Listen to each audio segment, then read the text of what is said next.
throwing. I like the fact that she's jumping up and spinning around and just being like kind of this melee threat, jumping all over the place. And again, I think that Briar, you're definitely going to recognize some of the abilities she's doing as she leaps towards certain targets, as she goes into her blood frenzy, and she just turns into something, this massive threat that you got to deal with.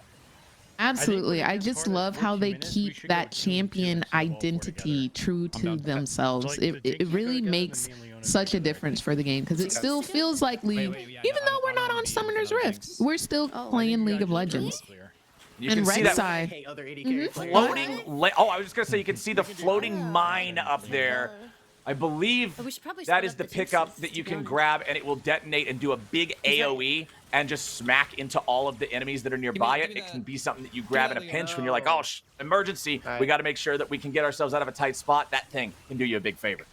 So you don't want to pick it up immediately. You might want to strategize and pick it up later when you're in a little bit of a pickle, maybe around that 14-minute mark where they just can't seem to get past.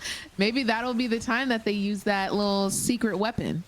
So one strategy that I haven't seen either team doing so far in this game that I think is worth mentioning, especially because you just mentioned leaving things on the ground until you really need them. So you know how you kill like the bosses or the elite enemies and they drop a pile of coins and a card, right?